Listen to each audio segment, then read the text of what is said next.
In the beginning, God created relationships between God and angels, God and man, and between all of us. Through the love of God and the peace of Christ and the fellowship of the Holy Spirit, we are all interconnected. Come join Pastor Penny Schulz and Kristen Scharrenberg as scholars, counselors, travelers through the Holy Land, and warriors in Christ, while they explore the fascinating, the difficult, the obscurities, the oddities, and the hope of God's holy word. They will discuss what those scriptures mean to us and how living in the Spirit changes everything. Hello, and welcome to Live Life in the Spirit. We are your hosts. I'm Kristen Scharrenberg. And I'm Pastor Penny Schulz. We are so glad you took some time out of your busy day to join us for some joy, some inspiration, a little bit of fun, and definitely some food to chew on. This is exciting. We are kicking off our first vodcast podcast. We chose to go vodcast because we're just too hot for podcast. True. But if you're driving or using sharp objects, we would suggest you use podcast. This is something that's been on both of our hearts on and off for actually quite some time. Yeah. For me, God's favorite verse is from the book of Habakkuk.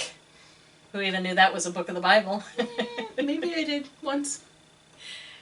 The verse is, wait for it. Yeah, that's my life. Mm-hmm. Wait for it, and then, okay, now. So here we are. Our desire is to look at the important, maybe the weird things of the Bible. As the late, great Dr. Michael Heiser says, if it's weird and it's in the Bible, you better pay attention, because it's in there for a reason. So this is the place where we're going to tackle the tough issues we all face every single day. Those issues are real, they affect us, and they're going to range from the spiritual and the supernatural through the angelic realm, those who fell, those God put to watch over us, the Mount of Assembly, the little g gods of this world, what Genesis 6:4 really means, even the Nephilim. We're also going to explore the alien UFO phenomenon that is rampant right now in even the news media, and it's going to be more prevalent. But we're going to show you the truth behind all that. And how on earth did a donkey talk, and why is it in the Bible? Good question. Does the Bible talk about witches, sorcery, divination, zombies, the prophecies of the last days? And where do we fit into all of this? And how does it impact our relationships, our walk with God, how we view ourselves and the world around us? And where do we go for answers, and what does the Bible have to say? All of this will be discussed from a biblical, not a worldly perspective. So amongst all of that doom and gloom, where does our joy come from? And what does it mean to really live in the Spirit? And by doing so, how does that intersect with our dash? Some might even ask, what is the dash? That's a good question, Kristen. That's true. So the dash is the space between your birth date and your death date. So it's the life that you live and True. how the Spirit intersects Yep. with your life. And how that writes your story. So clever. I try.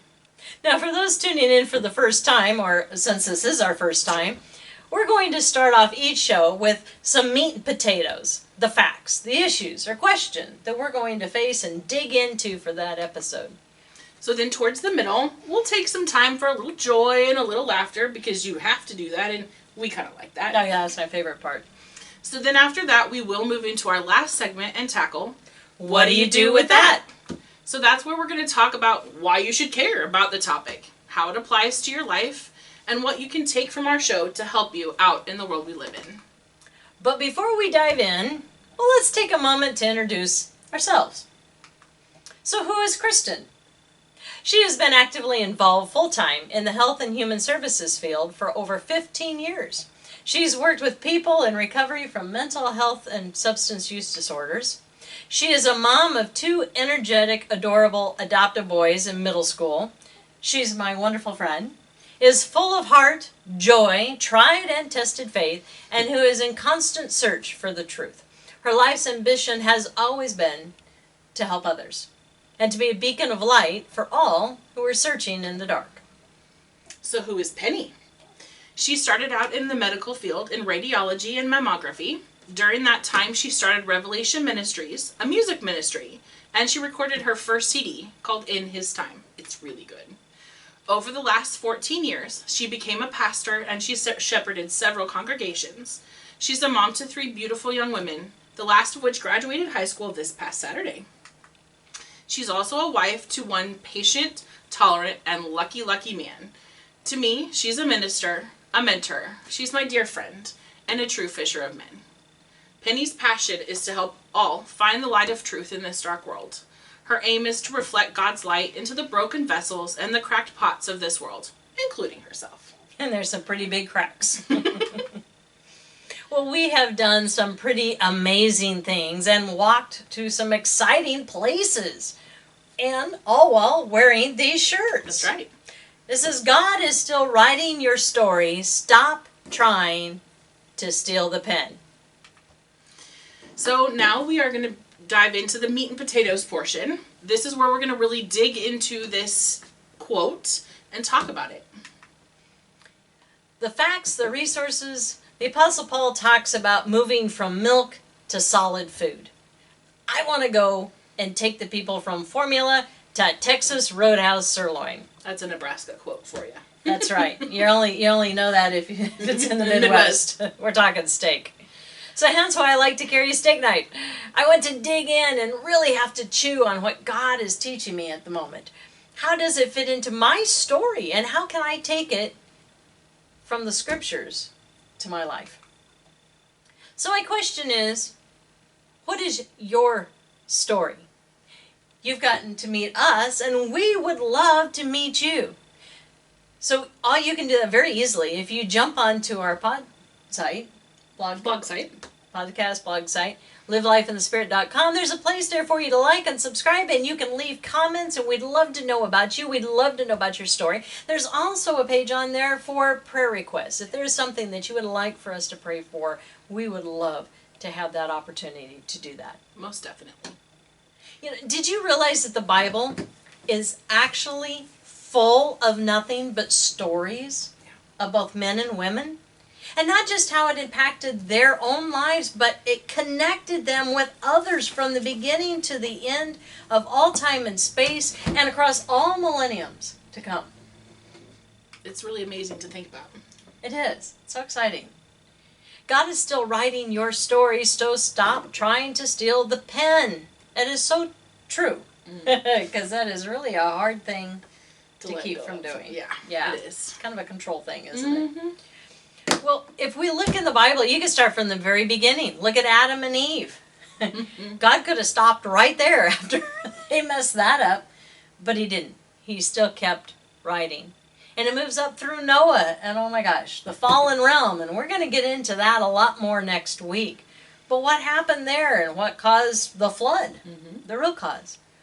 And then it jumps to Abraham. He was, in our society's eyes, really too old, wasn't he? Yeah. No son to carry on the name or to even be their cupbearer, but that's a topic for another podcast. That may be new information to some of you, but we'll dig into that one later. So we focus on Abraham as the father of us all, but we forget for a good portion of his early life, him and his entire family were worshiping pagan gods and idols. They were not following our God. No. That's pretty radical. God spoke a promise to him. Now, if you were Abraham and you had never really known this God, and all of a sudden he just spoke to you, what would your reaction be? I probably would have been a little freaked out. Because I'm pretty sure the other idols didn't really say a whole lot. When No, they didn't talk. The stone and the wood sure did not. We look at Abraham through the eyes of Christianity thousands, 4,000, 5,000 years later, but we forget that Abraham was the first one outside of Noah that God called. Yeah. And chose to start a nation. So if we look at that and we think about the ramifications of that, this one man who was willing to give up everything. And when I say that, this was a family business. His family and his wife, Sarai, which later was turned to Sarah, she also worshipped all these pagan gods. So now you have our God, Yahweh, Adonai, comes and meets him. And tells him he's going to promise him to make a great nation. Right. The problem was, though, he didn't have any offspring. He had no children. So if he had to believe in that promise, that means he had to have a son, eventually. Well, unfortunately, even though he told Sarah that, she still grabbed the pen when things weren't happening quick enough, because she was already very old. And not leaving their pagan ways, knew that they needed to have a cupbearer. So she gave her servant Hagar to Abraham to be his wife. And he all too well complied. And so she bore a son, Ishmael. Right. But that was not God's plan A. No, it was not. And at that point in time, God could have said, well, so much for that one. Guess I'll have to look for another. But he didn't. He continued to work with what he had and made that work. It's kind of an interesting concept. I think Penny would venture to say that's one reason God tested Abraham with the sacrifice of his own son. You know, we have that as an example for the future of God, for Yeshua, Jesus. But Abraham failed that first test of trusting in God and trusting in God's timing. That's a hard one. Mm-hmm. So God gave him a chance to redeem himself and really prove that he could trust in God's plan, and then God was able to fulfill that and honor that. Yeah. And from Abraham, we get then Isaac.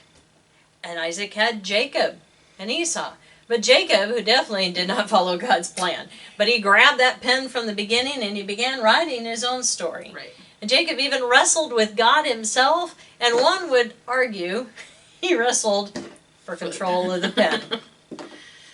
You know, we were right there when we were in Israel, in Argamon, across from the spot where Jacob wrestled with that angel. And we sat on this mountainside above this footprint structure of God, and you could feel the reverence of that area because they did it and they came there to worship where that had happened. So many thousands of years ago, they had sat there and just gazing at that spot. And gazing at the spot across where Jacob literally wrestled with God and the angel. It was humbling. It was humbling to be there. It's like, it was wow. amazing. You know, Jacob wanted to right his wrongs and obtain the blessing from God, since he had lied, he stole, he cheated to get the earthly inheritance, and the blessing from his father Isaac. Yeah, he did not come out unscathed from the battle with the wrestling with God. Yet God redeemed him, and from him, his messiness, all of the wrong decisions, the 12 tribes of Israel resulted. Now, if you follow down that lineage, Jacob had 12 sons, and the 11th, almost the last one in line, was Joseph. And what a colorful character he was. And I'm not just talking about his coat of many colors. Joseph had every reason to want to grab hold of that pen and say, this is not how I saw my life playing out. He was picked on. He was hated by his brothers, who then sold him into slavery to Egypt. It didn't get any better. No, it really didn't. And while he could have given up so many times, he could have screamed at God and said that he wanted some major editing done. Even a lot of whiteouts. That's right. Wow. You talk about a roller coaster of his life. And life experiences, the up and downs, from the highest of the highest positions to the lowest of pits and dungeons even. Not a fun place to be in, for sure. But Joseph's faith, which had been passed down generation to generation to generation from his great-grandfather Abraham to Isaac to his father Jacob, he didn't waver, he didn't cave in. He kept his faith strong and held fast. He could have said, I don't like it, I don't like the book, I want something different. Check, please, any of the above. Give me a new chapter. That's right. He could have said, give me the pen and let me try for a while. And I'm sure that, like many of us, there were probably times that crossed his mind more than once. I mean, I probably at one time or another would have said, "Jeez, God, what were you thinking? Don't you see me down here?" But God did see him. Yes, he did. And he flipped to the next chapter, and he used Joseph to save his entire family and the Jewish nation from famine. It's a phenomenal story. It really is. So many intricate things that God was carefully choosing and picking out and adding in that Joseph could have never seen coming from the beginning. You know, there are so many men and women of the Bible that have had had to make the decision to follow God and actually let him write their stories. Right. You know, even through the uncharted, the scary times. Like Moses. What a story there. Joshua, his successor.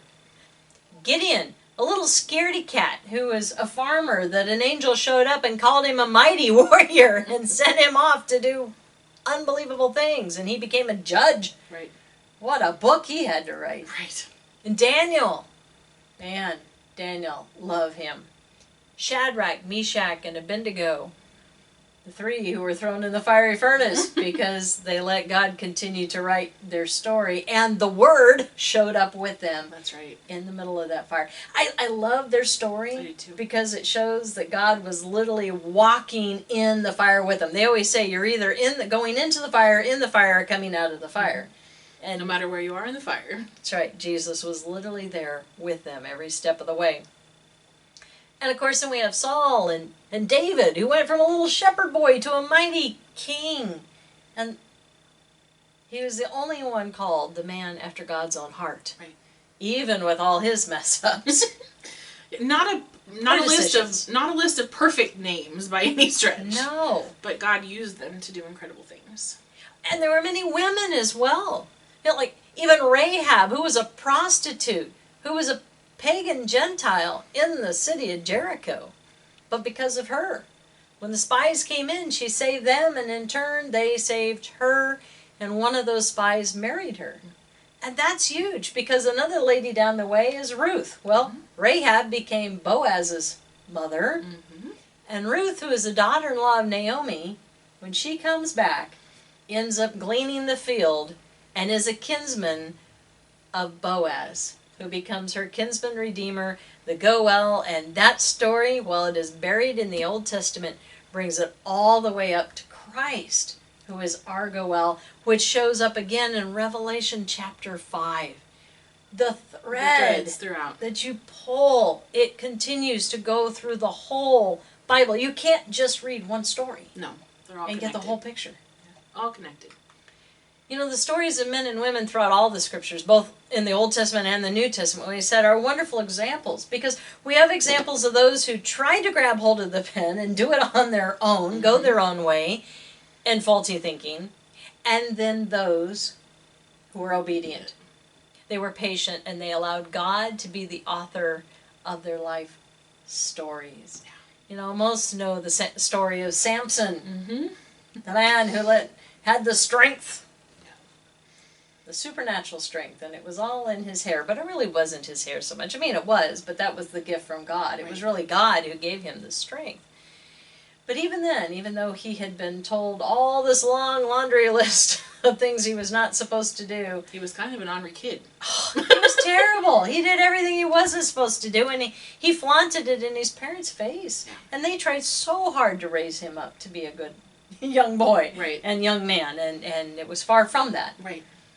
And in the end, making a lot of bad decisions, taking a lot of detours, hitting a lot of roadblocks and brick walls, but yet God still, in the end, when Samson gave the pen back to God, he fulfilled the story.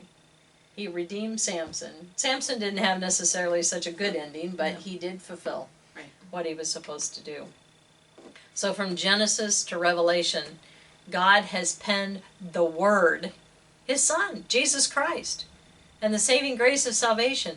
In the beginning was the Word, and the Word was with God, and the Word was God. I have always enjoyed reading these stories. They bring me hope. Oh, definitely. They bring perspective on my life. Then that's helpful in this chaotic world. And it is. And it's free to all of us. If we accept Him and we allow God to continue His masterpiece in our life, such amazing and exciting things can unfold. So again, we want to ask you, what is your story? We know that each of you have a story. We know you have lots of stories and lots of chapters that make up that book of who you are. How is God working in your life? What stories do you know from the Bible? Are you the kind of person that says, oh, I don't even read the Old Testament, just the New Testament? Or why do I need to know about those people in there? What's that got to do with my life? You're missing some really good stuff if you don't read it all. Because the examples are the very things we deal with every day. Every day. As they say, the more things change, the more they stay the same. That's right. There's nothing new, and that's scriptural too. There's nothing new under the heavens on earth. So we just briefly this week, we haven't really dug in too deep because it's the first one. We're going to do that next week. Really super excited about our topic for next week. Yeah, me too. We're going to get into Gilgal Rephaim, the Wheel of the Giants, the Serpent Mound. What is the real meaning between Psalms 23? That's right. The Nephilim.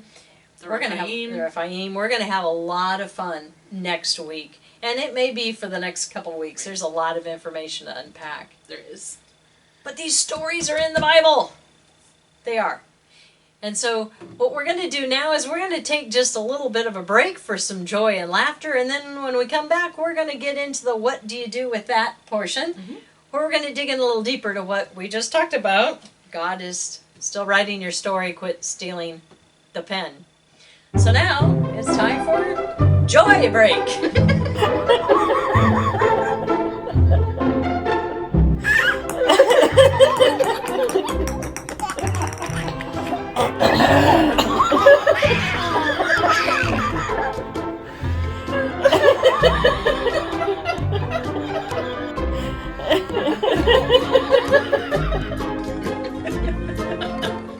So this is the fun part of our show. We're going to share a little joy and a little humor and probably a little bit of laughter.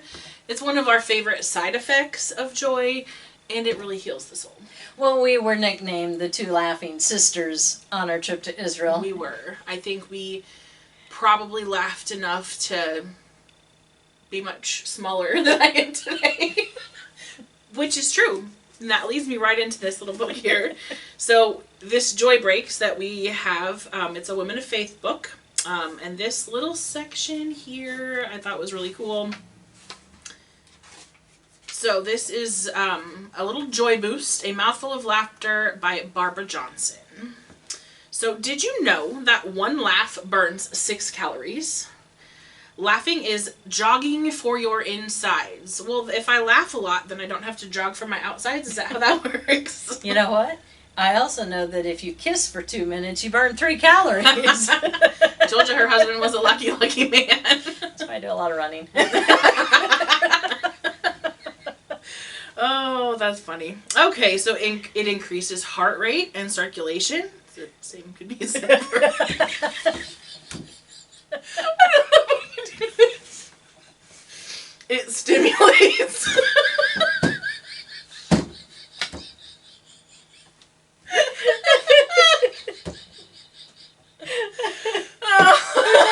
Here you go. There we go. Oh, wow.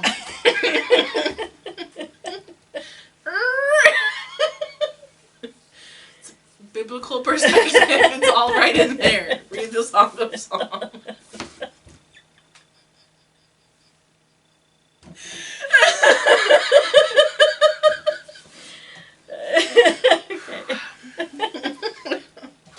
Did you know that one laugh burns 6 calories?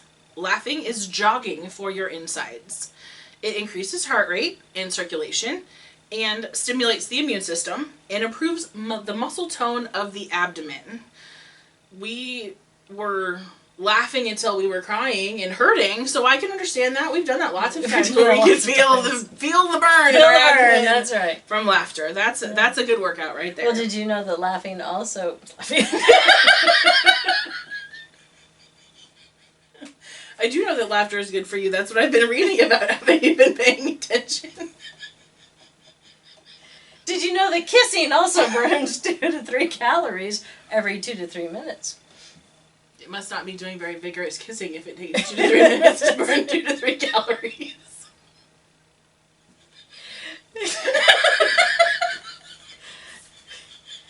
This is why I laugh, because I don't burn very many calories. Oh, that's awesome. Well, Dr. William Fry of Stanford University says laughing heartily 100 times a day has the same beneficial effects as 10 minutes on a rowing machine. There you go. I know which I'd rather do. Rowing machines are horrible. So you can do kissing or laughing, either one. This is interesting, though. Tests have also shown that those who listened to a comedy album were able to withstand 20% more pain than those tested who were not exposed to humor. That's endorphins kicking in for you. That's right. It is a natural pain.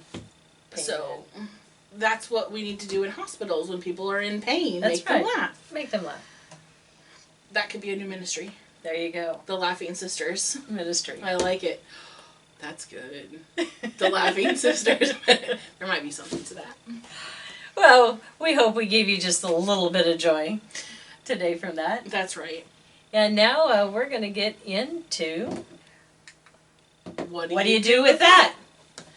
So this is the part of our show where we discuss why this even matters, why you should care, and how it applies to our daily lives, and then how we can live more fully in the Spirit. So we were talking about God is still writing your story. Stop stealing the pen. That's right. So as we looked at those men and women of the Bible, the different stories, as we said, there's at a loss for words when people say, yeah, I don't really read my Bible, or it's boring. It's the Old Testament. I only read the New Testament. Why should I care? What's in it there for me? And I just want to look at them and go, everything. Everything. I used to be one of those people when I was a lot younger. I thought it was kind of boring back when, too. Mm-hmm. Well, I knew the stories because I had gone to Bible school. I had gone to Sunday school. I had gone to everything. And I took it for granted and kind of thought that everybody knew those stories. But I found out in a hurry that most of the churches I was in, people didn't know even the most popular stories, let alone the more obscure ones. Well, and what we might know about the stories is not the complete story, not the full picture. And you can't make an informed decision if you don't have all of the information and the correct information. And that is so true. That is so true. That's why I encourage people to dig in and read the scriptures. Mm-hmm. But don't just read it to mow through it. That's what a lot of people do. Oh, I read the Bible in a year. But then they can't tell you one thing they read. Or when you talk about these stories or the people, they're like, I never heard of them. It's like, well, you just read it. How do you not... You may not remember the whole story, but the name should at least ring a bell. That would be helpful, yes. Just like we're going to get in later in another episode about talking donkeys. Don't you think that would be something that most people would go, that's not normal? Right. But how many times, I admit, there's been so many times as we've gone through the last year when you've talked about something and I'm like, that's not in the Bible, and you're like, go read such and such, and I come back, dang it. Mm-hmm. There it is. So it's so incredibly important. Well, and that's why I've been taking the Hebrew class that I have for the last 3 years, learning to speak Hebrew. I did modern Hebrew, and now I've been doing biblical Hebrew.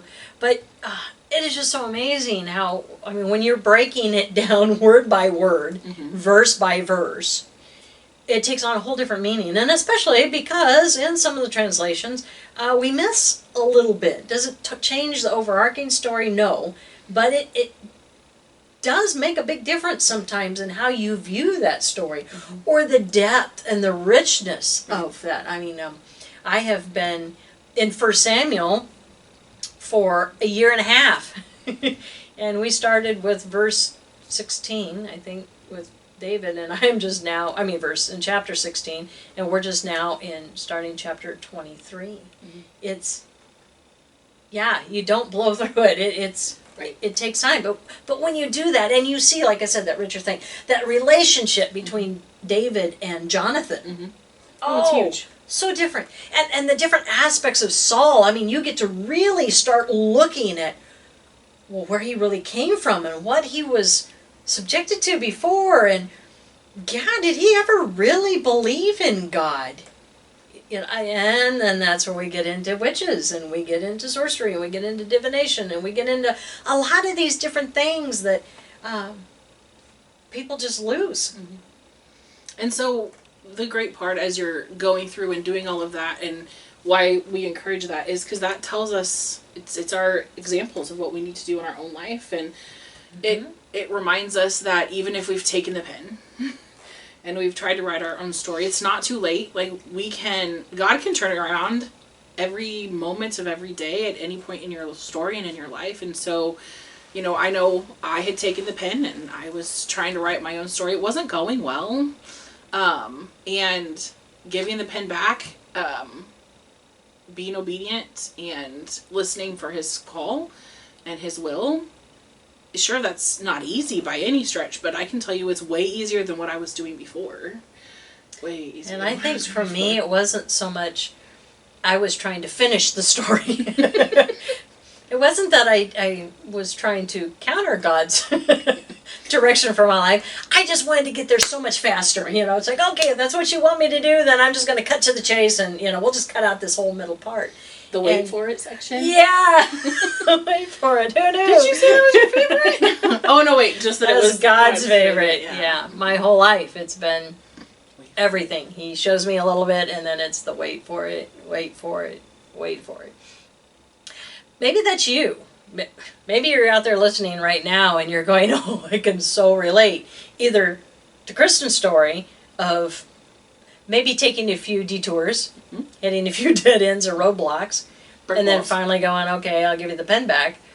Or maybe your life is a little more like me, and it was, I want to follow plan A because I want the shortest distance from A to B, but we're not getting there fast enough. Here, let me help. Yeah, both are not good. No. But the Bible is full of people just like us, and that's the awesome part, is just like this, God is using us to be a part of his ministry and help people in this world, and he does that throughout the Bible completely with, the Bible is full of imperfect people getting to be a part of God's perfect plan, and how amazing is that? And so just letting him write your story. And if, I know for me, you talk about detours and some of that, it's always been a brick wall. He'll try subtlety, and I'm not always real good at picking up on that. And so he might try to trip me up, and then eventually a brick wall goes there.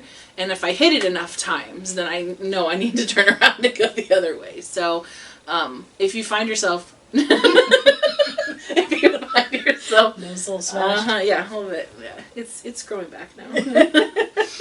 Makeup helps, If you find yourself maybe stumbling, I encourage you to listen sooner, because if not, you will find the brick wall, and maybe don't require quite so clear. But I will say you can ask for clear. That's one thing that I've learned very much from Penny, is that it's okay to say, okay, God, I'm not really great at subtlety. Can you just lay it out there for me? Or if this is the path you want me to take, remove all the other options. And that was a lesson that I learned actually pretty early on. Because if given the choice, I'm always going to make the wrong one. And even if they're good choices, but that's just not what God's asking us to do. Right. And that's exactly what I did. One could say when we moved to York, from the past churches I had, we moved in a different direction. And at one point when we moved, I just wanted to quit being a pastor for a while. I just wanted to be a mom. I'd done this gig long enough. I thought, okay, maybe I'm going to be a mom. And there wasn't a place to stay. We couldn't get a house. So I said, okay, maybe God's got a parsonage in mind, tongue in cheek. And when people found out we were moving back, I had over 8 churches wanting me. And then I was like, oh my gosh, I'm going to make the wrong decision.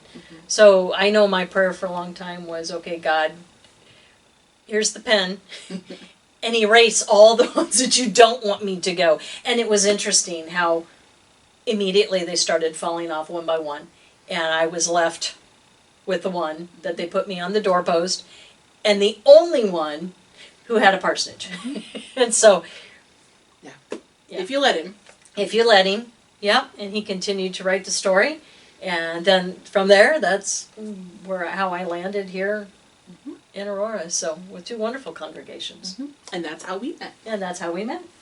But to get back to our shirts, it is amazing how much of a message you can make just by what you wear. Oh my goodness, yes. And especially in a world right now where the fashion really, in my opinion, stinks. Just, oh my gosh. It was wrong in the 60s and 70s. It doesn't make it right now. No, it doesn't. It's just wrong. But we wore these on the trip. We wore them actually on the plane going. And everybody was going nuts over our shirts. So many people stopped and talked. In the airport and on the plane. We had stewardess taking our pictures. When we got to Israel, everybody in our group just absolutely loved it. We wore it one other day. I don't remember I don't remember where it was at, because we had several different shirts that we wore alike at different places on the trip. But everybody still keeps talking about this shirt. And I wore this at the senior send-off with the graduation group, because I thought how fitting that I wanted them to know. I mean, look at what a witness this is, without having to say a word. And everywhere we've ever gone, we get, I just love your shirt. Right. All the time. All the time. That's joy. It is. So my challenge to you, I always like to leave my congregation with a challenge. She does. I do. Because what good is it if you're just sitting there as a bystander and you're not thinking about it and you're not going forth and working on it? So my challenge to you is to really, really think about this. What is your story? Who's holding the pen? What does God really have in plan for you and in store? And you know, that will change, because just like any good book, it's not one chapter. Nope. It's not a one-act play. No. It's many acts and it's many chapters. And as one, just like with our youngest, I mean, with the 3 girls, they're all in different chapters right now, and the youngest has just graduated high school. And, you know, a lot of people are like, oh, you're going to have empty nest. You know, actually, I'm excited. She's moving into a new chapter. My husband, due to an accident, he's been faced with possibilities, many, many possibilities. We just don't know which that's going to be. It can be what he's already doing, or it could be something different. And for me, it's a different chapter. And this Definitely. vodcast, what did we say? Vodcast. I think that's what that's what Google told us it was. Yes. This podcast and vodcast is one of them. It's a way to get out and reach so many more people for the love of Christ, for direction, instruction, things that truth you're not going to hear on the mainstream media. No. The difficult things we're going to talk about, you're not going to get from a biblical perspective. Those oddities that we said in the scriptures, why are they there and why should we care? What is all the phenomenon with the fallen realm and with the Nephilim or with UFOs, and how do those intersect, and all this odd stuff, but how does that fit into prophecy and end times? And yet it does.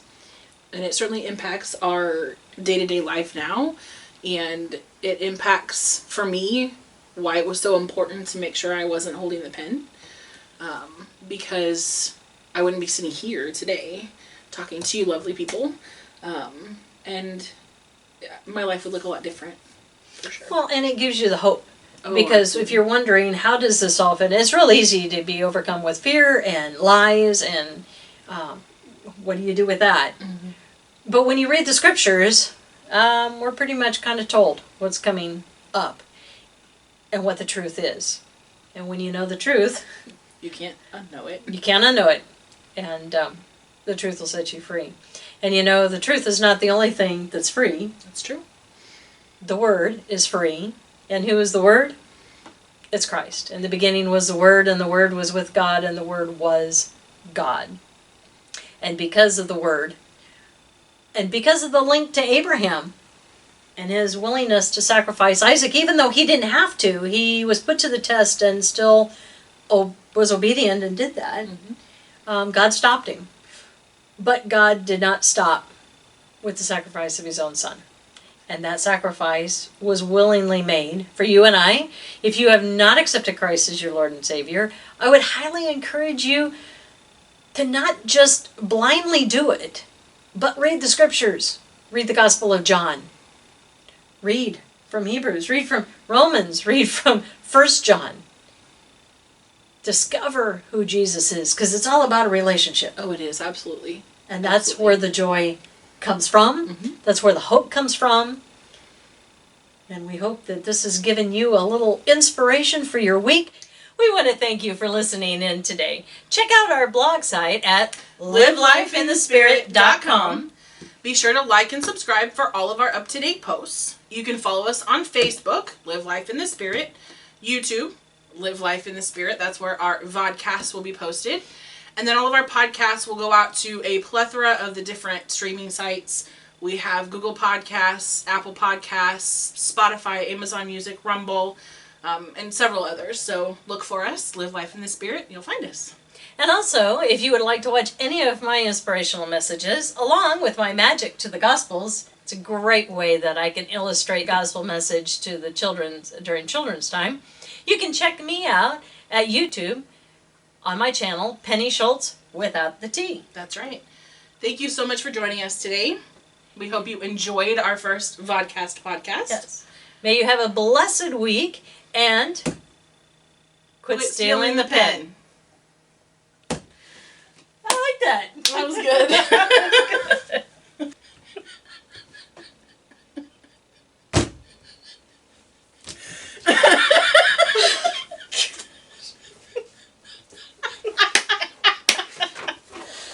Oh, that's awesome. I think it turned out pretty good, though, I do really. too. I mean, for a first time.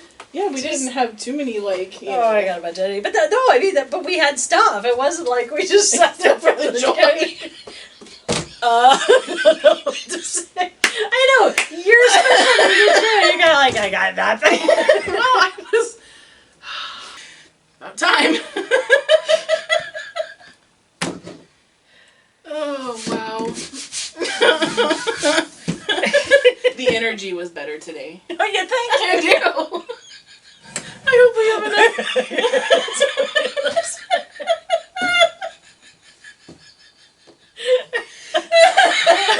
Instead of how many licks in a Tootsie Roll, it's how many takes in it.